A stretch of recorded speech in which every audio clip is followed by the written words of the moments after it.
dagat. Nung eskwela doon, nung parang daw, hindi ko lang po ito, pero anak ko noon kasi, anak ko noon, nung hindi po yun, nasa 48 years old na eh. Mga idol, kasi hindi natin kaya eh. Sabi na nanay ko, wala pa ako noon kasi, eskwela ito noon. Kaya lang, hindi ko, ito kasi, siyempre, wala pa ako noon eh.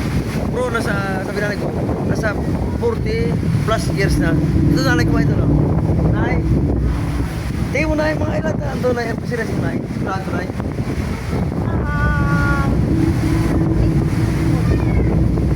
Kasi ako, pinakauna, tayo ko na hindi sipitin ako, inanganak eh. Diba? Basta, di ba sabihin, ako 40, ito, 40 ako, 42, diba? 48 ka na. Nasa 50 years. Nasa 50 years. Ito mga ito nanay ko, ito saksi pa noon nung, dati raw, nung, wala pa ako noon, ang dito ng eskwelahan to, Specialist. Oh, ito mga ito. Ayan Ito, mga ito, ito mo yun. Ito lang, oh.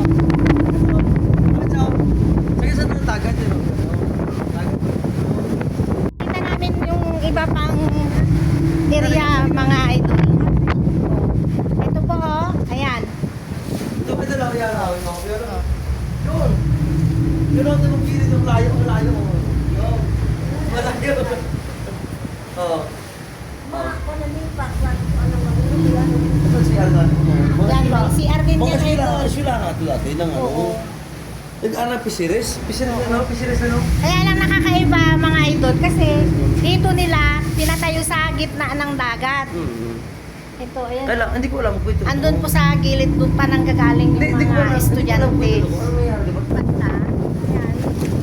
Area na yan mga idol. Dito po dati pinapanganak yung mga isda, mga ipon, bangus, ganun. Ayan. Hindi namin napag-aralan kung paano. Ayan, malakas na yung alon. Ayan. Kaya tinawag ko na fisheries po yan. Kaya pinapag-aralan nila dito kung paano ano yung mga isda.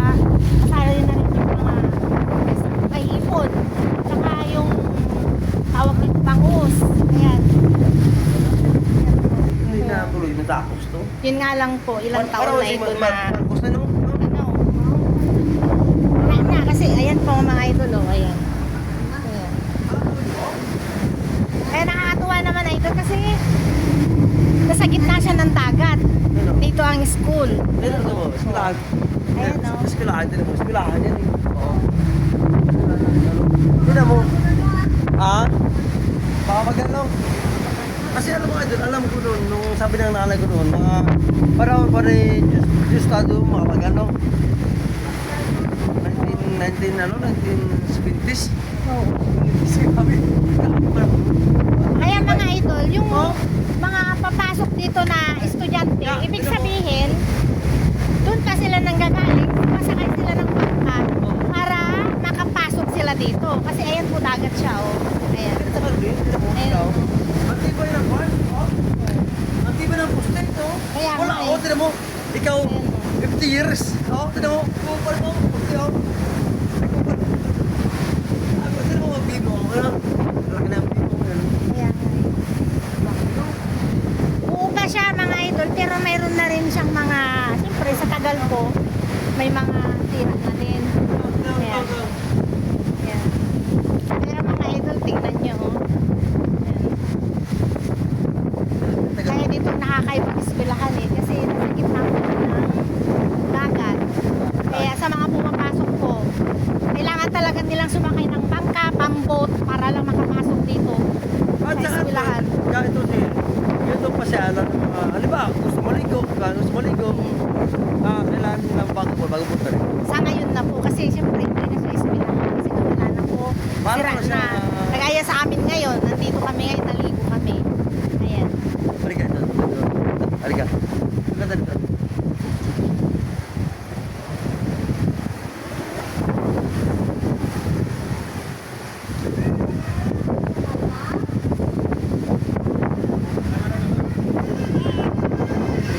Ayan po. Ayan.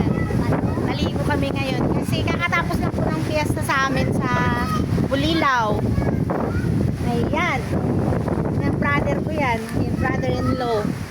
Ayan po oh. Oh, ang ganda po. Oh. Ang titibay pa ng mga ano pagkagawa po eh. Ayan. Ito siya oh. Ayun. Diyan natin doon. Ano ba? Diyan natin. Tangke ng tubig doon. Ayan, tangke ng ano. Dati alam, sila may mga idol. Tangke ng tubig yan. Ayun. No? Inumin? Ayun. Grabe yun.